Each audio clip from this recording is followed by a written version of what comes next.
اللہ رب العزت نے قرآن مجید فرقان حمید کے اندر آداب مجلس سکھلاتے ہوئے ارشاد فرمایا، یا ایھا الذین آمنوا اذا قیل لکم تفصحوا فی المجالس فافصحوا یفصح اللہ لکم۔ فرمایا ایمان والو،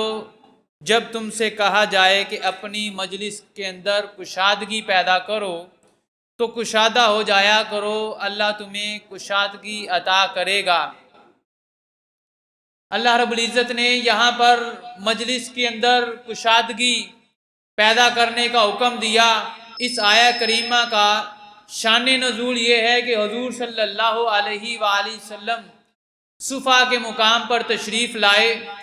حضور صلی اللہ علیہ وآلہ وسلم کی نگاہ کے اندر صحابہ میں سب سے عظیم مرتبہ، بلند مرتبہ، عالی مقام صحابہ بدری صحابہ تھے۔ جب حضور صلی اللہ علیہ وآلہ وسلم تشریف لے کر آئے تو مجلس کے اندر صحابہ کا ایک جمع غفیر ہے اور جگہ جو ہے وہ تنگ تھی۔ اسی دوران کچھ بدری صحابہ آئے اور پیچھے کھڑے ہو گئے،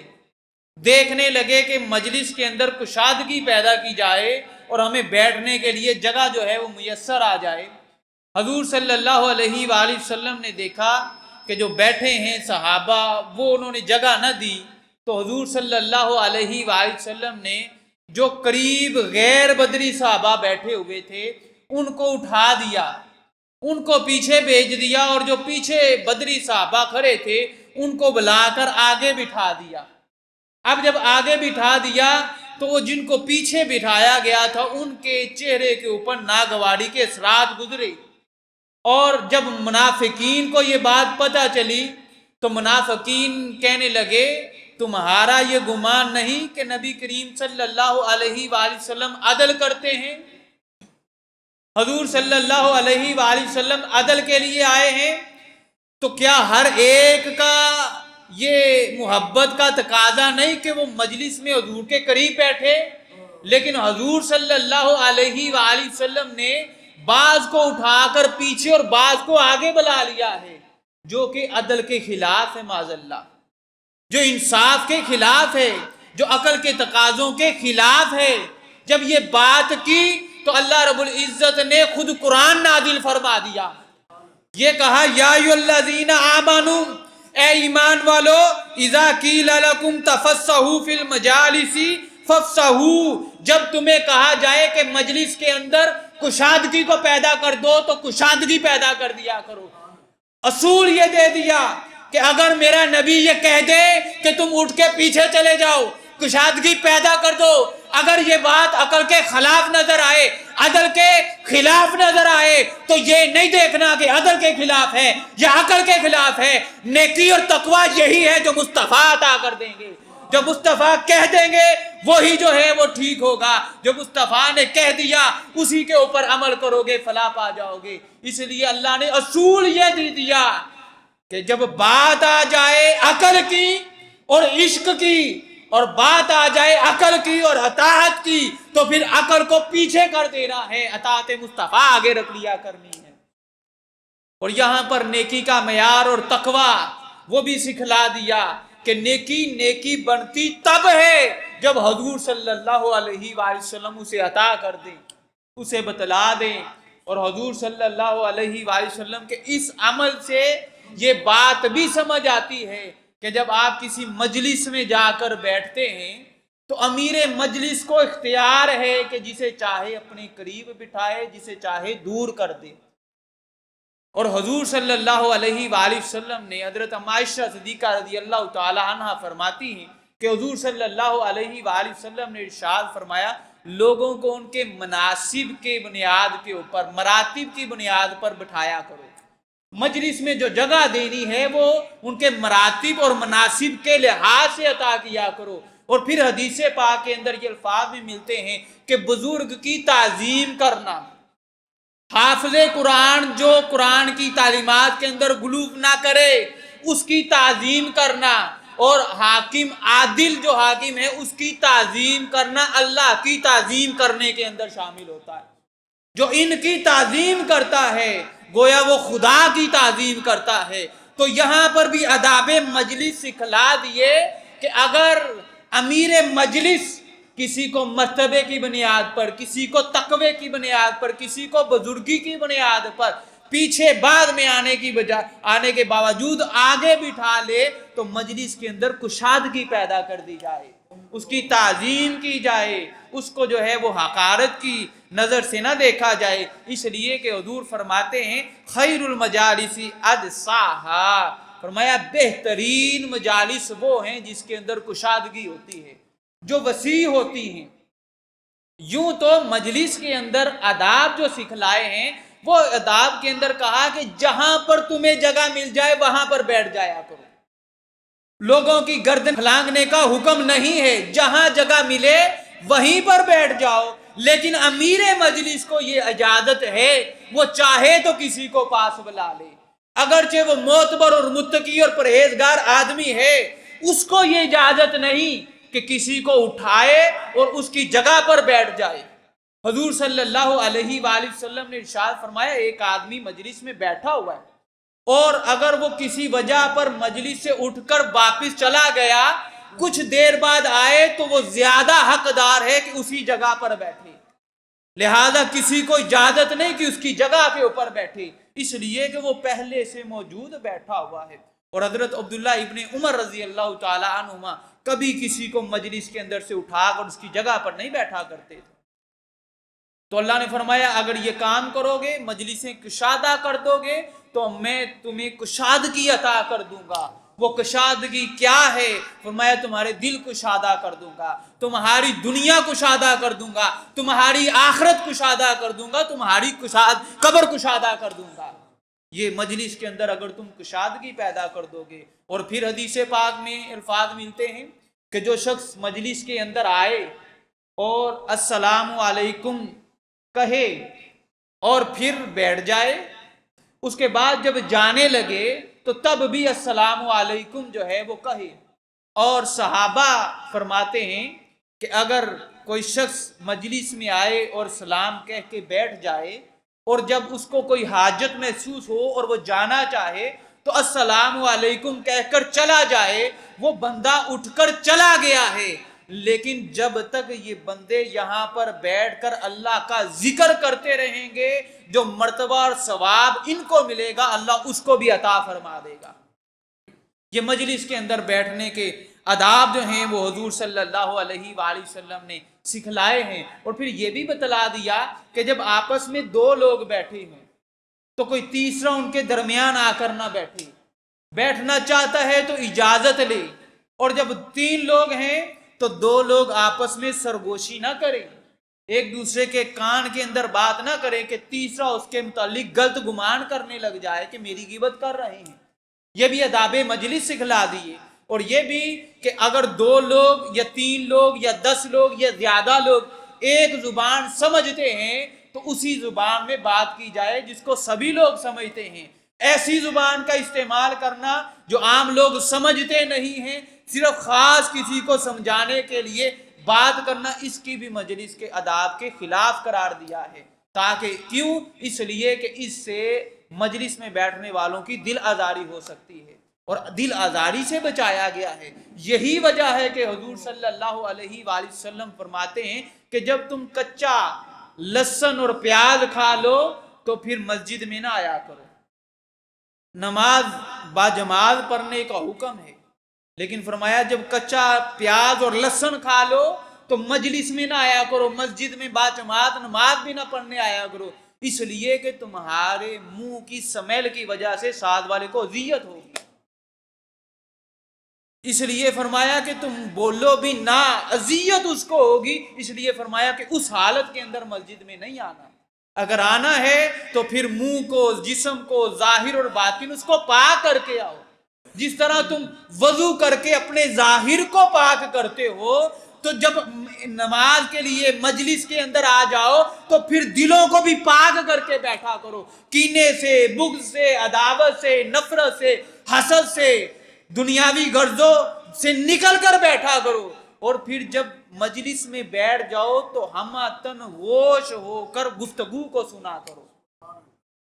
وہ آ کر دنیاوی کام جو ہے وہ نہ کیا کرو، آ کر جو ہے وہ دنیاوی سوچوں کے اندر نہ ملوث ہو جایا کرو، نہ دیکھا کرو ساتھ والا کیا کر رہا ہے، ساتھ والا کیا کر رہا ہے، بات کیا کر رہا ہے، بلکہ ہمتن غوش ہو کر آداب مجلس کا خیال کیا کرو اور اس کے آداب جو ہیں وہ بجا لایا کرو۔ حضرت ابو عبداللہ سلمان فارسی رضی اللہ تعالیٰ عنہ فرماتے ہیں کہ رسول اللہ صلی اللہ علیہ وآلہ وسلم نے ارشاد فرمایا، جو شخص جمعے کے دن کا غسل کرتا ہے اور جس قدر ممکن ہو پاکیزگی حاصل کرتا ہے، تیل لگاتا ہے یا گھر سے خوشبو لگاتا ہے، پھر جمعے کے لیے نکل پڑتا ہے، دو آدمیوں کے درمیان گھس کر نہیں بیٹھتا، یعنی جہاں جگہ ملے پھر وہ بیٹھ جاتا ہے، کسی کی گردن پلانگ کر آگے نہیں آتا، جہاں پر جگہ ملے وہیں پر بیٹھ جاتا ہے، دو آدمیوں کے درمیان گھس کر نہیں بیٹھتا، پھر فریضہ نماز ادا کرتا ہے، امام خطبہ دے تو خاموشی سے سنتا ہے، تو فرمایا جو یہ عمل کرتا ہے اس جمعے اور گزشتہ جمعے کے درمیان جتنے اس نے گناہ کیے ہوتے ہیں اللہ اس کی برکت سے اسے معاف کر دیا کرتا ہے، فقط اس عمل سے کہ اس نے غسل کیا، پاک ہوا، خوشبو لگائی اور آ کر مجلس کے اندر جہاں جگہ ملی بیٹھ گیا، کسی کو اذیت نہیں دی، دنیا کی گفتگو نہیں کی اور آ کر بیان سنا، خطبہ سنا اور خاموشی سے واپس چلا جاتا ہے، اللہ اس کی بخشش اور مغفرت فرما دیتا ہے۔ اس لیے ضروری یہ آج کے دور کے اندر یہ ضروری ہے کہ جہاں پر بھی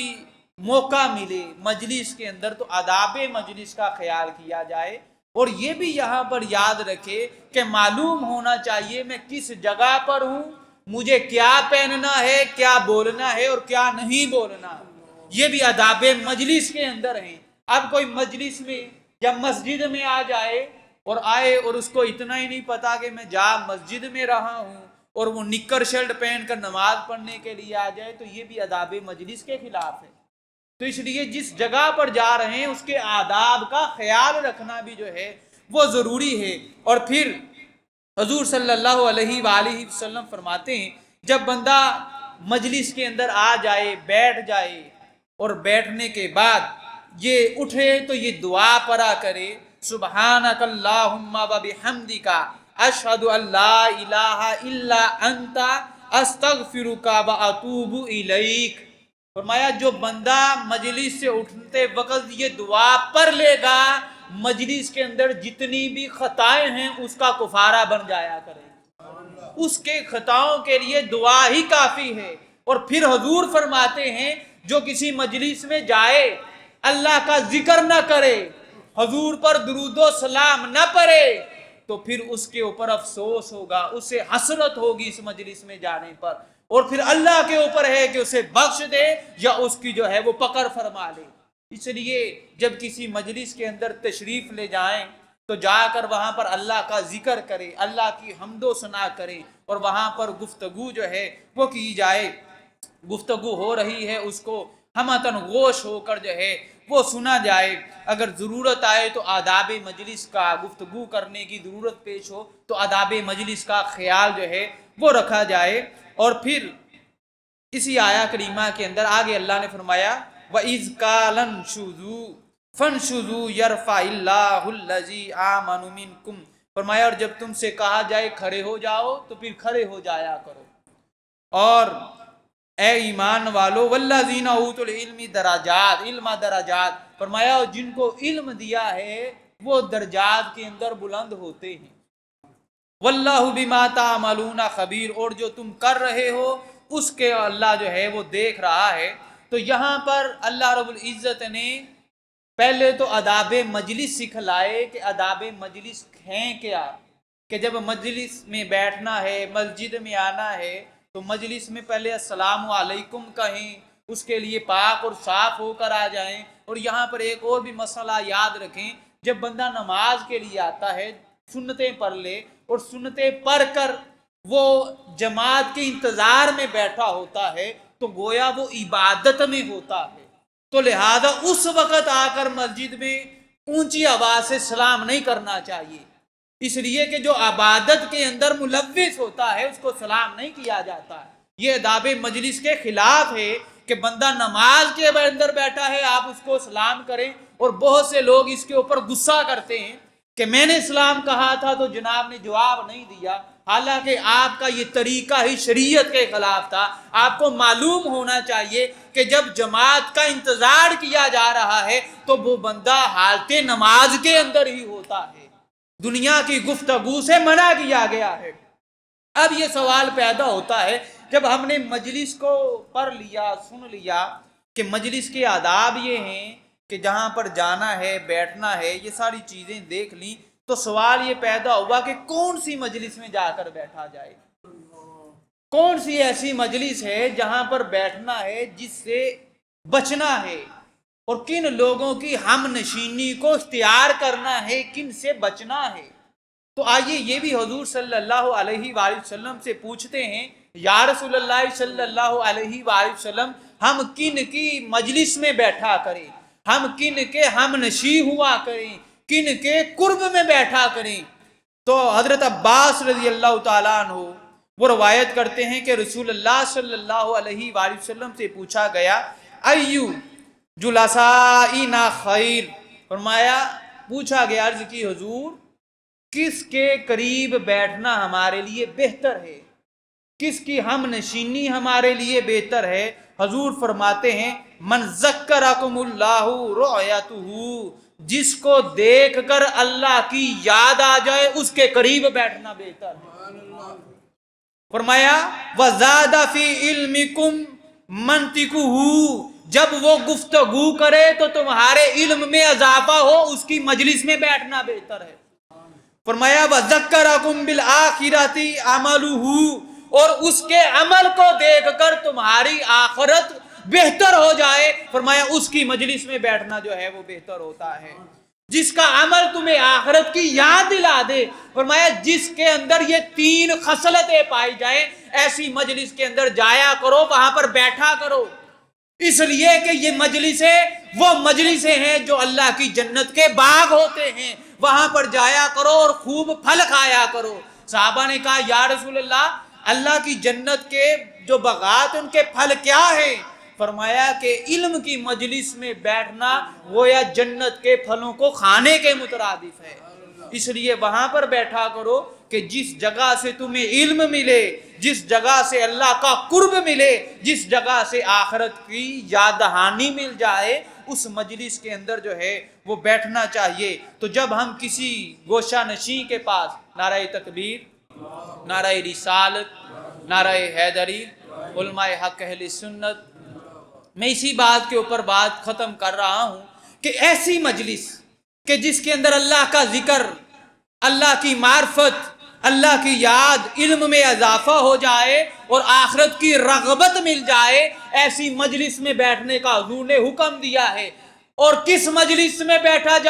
بیٹھنے سے اجتناب کیا جائے؟ ہر وہ مجلس جو اللہ کی یاد سے غفلت کر دے، اللہ سے دور لے جائے، دنیاوی گپ شپ کے لیے کی جائے یا دنیاوی لغو و لعب کے لیے کی جائے، اس سے اجتناب کیا جائے۔ اگرچہ آپ وہاں پر بیٹھ کے گفتگو نہ بھی کریں، اس مجلس کے آپ کے اوپر اثرات ضرور مرتب ہوتے ہیں،